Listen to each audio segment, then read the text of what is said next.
léegi ñëw si liste Yewwi Askan Wi yaa ngi doon offusqué wu si li nga jàppee ñoom yow ni nga ko jàngatee joxuñu gëdd jigéen loolu moo leen yóbbee lii. waaw ñàkk a jox gëdd jigéen moo tax ñu toog ba en 2022 que une liste pour des ñoo xamante ne une coalition bu am un projet de société soxla woon naa nag wax dëgg yàlla ku mel ni Tata Aïda Mbodj moom tey je voulais savoir comment elle se sent. parce que moom moo porté woon parité. ñàkk déggoo la est-ce que du ñàkk déggoo ci politique seen biir taxaw Sénégal ci boppam ñàkk déggoo seen biir est-ce que nekkul loolu indi jafe-jafe bi et non la parité. waaw léegi ñoom ci ñàkk déggoo boobu loolu la ñu bëgg a gérer réew mi ci ñàkk déggoo boobu moi je te parle d'une coalition qui a un projet de société bëgg a jiite réew mi ñàkk déggoo justifié na ñu bañ a appliquer parité. non bëggoon nañ ko appliquer.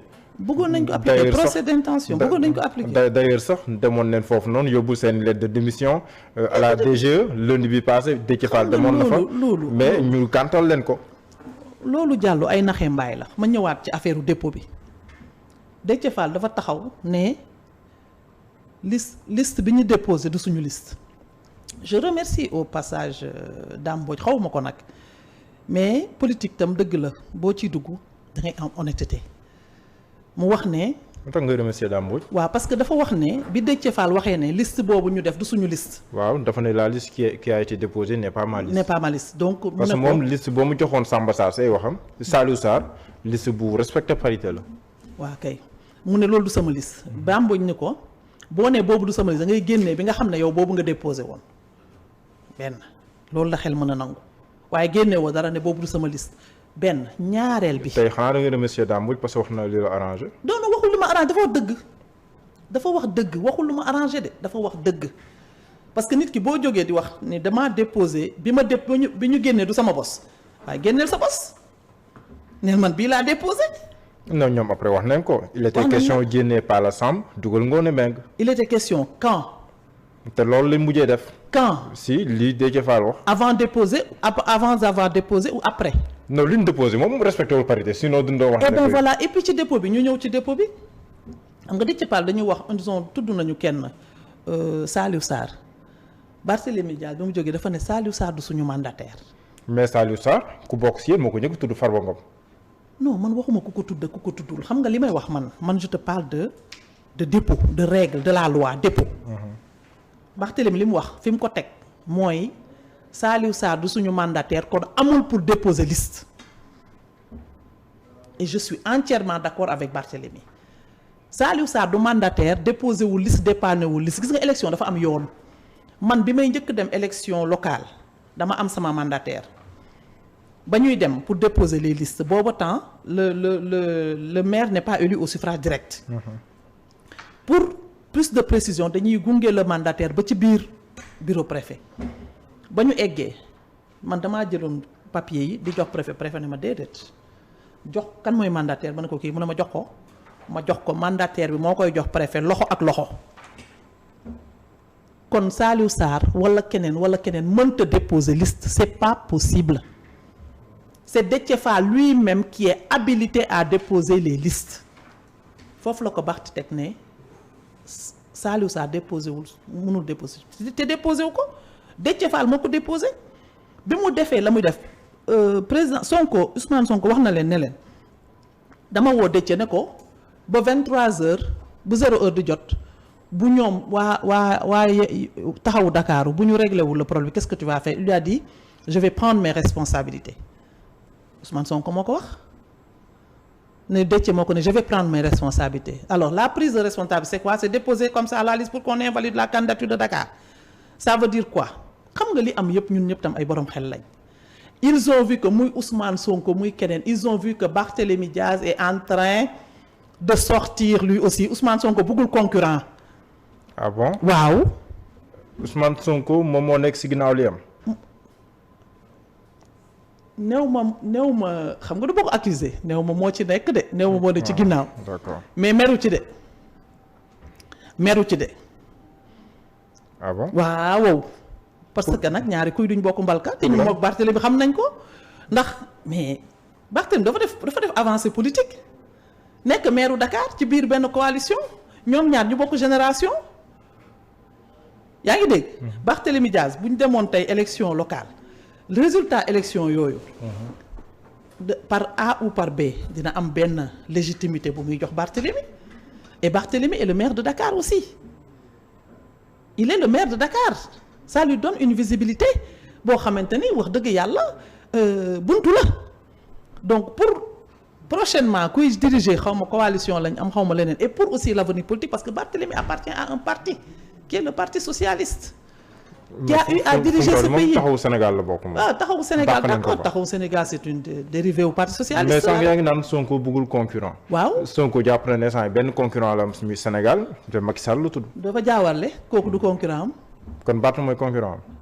déjà foofu na régler problème boobu après Macky Sall moom bu pare au niveau de Benno Bokk Yaakaar dina xam ñeneen ñun ñooy concurrent am parce que waxtu bu jotagul kenn mënu koo julli jàllo.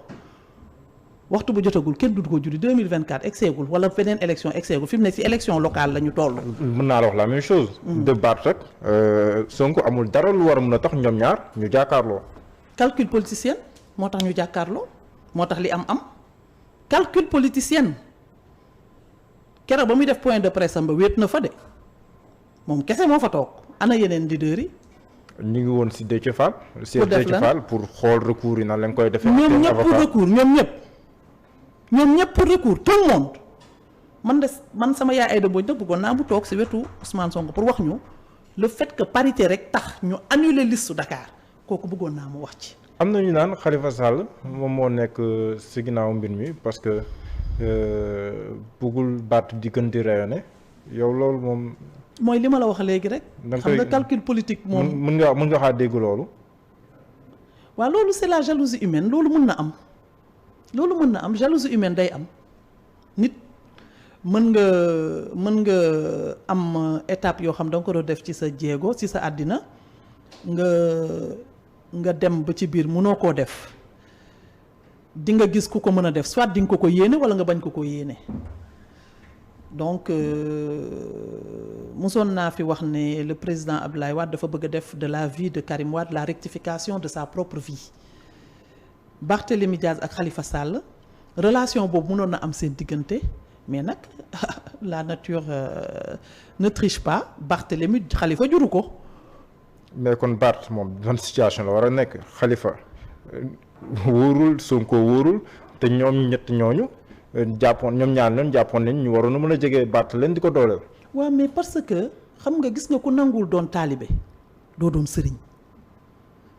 Khalifa Sallo Barthélémy Diazo ci coalition Benno Bokk Yaakaar la ñu bokkoon nit boo àndee àddina da ngay nangoo doon taalibe munoo ne Macky Sall moom président Macky Sall moom la fi yàlla teg nga ne du ma ànd ak moom damay jóg xeex ko contribution pendant que le Sénégal doit marcher Sénégal ñu ngi war a dox réew maa ngi war a dox ñu ngi war a dem président Macky Sall moo yor lengay mais ku am looy contribuer pour une opposition de contribution mais contribuer si lu jëmale Sénégal kanam. mais est-ce que nekkul ne yéen Dakar xam ngeen ne fu mu toll nii moom bu ñu sukkandikoo si local yi jafe na leen lool sax bu ñu ko xoolee si résultats yi weesu da ngeen doon ñaan une occasion rêvée pour mën a gagner Dakar si ni nga bëggee far nag li am ngeen jafandu yéen ñëpp foofu jàpp ne fu mu toll nii moom comme yeew yi bokkul rek fu mu toll nii seen mbir baax na est-ce que nekkul tamit ne yéen. premièrement vous réjouissez de li xew Dakar ñaan bu nangu sant yàlla la. nit da koy sante yàlla ndax ku xëy da ngay ñaan nañ yàlla ba yàlla peut-être ñoom dem nañ ba def ay erreur li ñuy wax ci seen cupidité bopp dem na ba induire leen en erreur ba ñu egsi fii nit ki nag bu làmb amee walla sport bu mën a am sa adversaire pour nga gagner ko bu deful erreur doo ko gagner donc si ce sont les règles du jeu. mais na fekk jongante mais fii moom jongante sax dem seen diggante jongante mu ngi tàmbali est-ce que dina nekk une victoire boo xam ne ni bés boo leen ko amee c'est juste une éventualité dara wóoru si dina traduire dëggantaan li ngeen di peser si Dakar bu yeewu bokkul. élection tàmbalewul ca jour vote ba ca décompte voix yi ca résultat ya élection mu ngi tàmbalee ca préparation ca la élection tàmbalee mbëri sax bu ñu amee combat dañ la naan ca préparation ba ngay gagner combat wala ca nga koy perte donc partie préparation bu ko négliger c'est une partie très importante et ça dit beaucoup de choses mooy question bi ba posé léegi. D'accord. Aujourd'hui c'est hyper grave que Yewwi Askan Wi te man dinaa xool est-ce que amul disposition bu dee am na loi disposition yoo xamante day tax ñu porter leen plainte pour qu'il se justifie qu'il explique. Ah aujourd'hui bon? Kon exclure une plainte contre Yewwi Askan Wi. Non parce que le fait de ne pas respecter c'est une insulte à la gente féminine man dama ko jàppee insulte combat jigéen ñi daa ko jàppee et si je trouve que man looloo ma gën a metti ci mbir mi bu ñu ne woon sax juróom-ñetti nit lañ déposé wala fukki nit lañ déposé ma ne waaw mais dindi benn góor bàyyi dugal benn jigéen mu tax ñu invalider liste bu toll noonu coalition bu toll noonu c'est hyper grave te seen investiture yi aujourd'hui maa ngi koy dégg démb ñu ngi naan nañu dañuy wax man je dirais pas la jeunesse c'est pas toute la jeunesse parce que ñun on a des jeunes qui sont avec nous on a la majorité heureusement qu'on est en démocratie et que il faut qu'il y ait une minorité la minorité toujours nag les tonneaux vides ñoom ñooy def du bruit c'est la minorité qui fait du tintamarre yaakaar na ñoom ils occupent la place ñun on travaille dans la sérénité et dans la réalité. Moi, je te donne un exemple. Au niveau de Ngathie Naoudé, Yewwi Askan Wi a été 4e au niveau des élections locales. Je donne l'exemple. Bu fekkoon tey Pastef wala keneen am nañ doole bi ñuy woote. Je donne l'exemple de Ndiaga Niaw.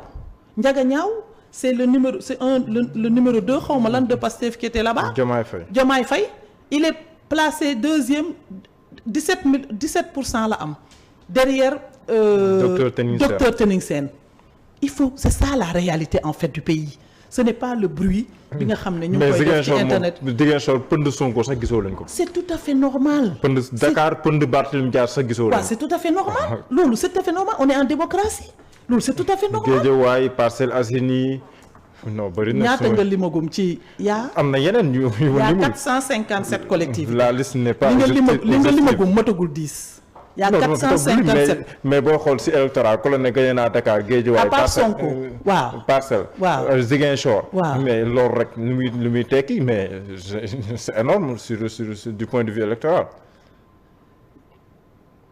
ñun ce qu'on a gagné c'est plus que énorme alors c'est plus que énorme ah non c'est ça on est en démocratie ñun bañuñu ne il faut que mu am lu ñu perdre parce que on est en démocratie si on avait 100% mais on serait plus en démocratie.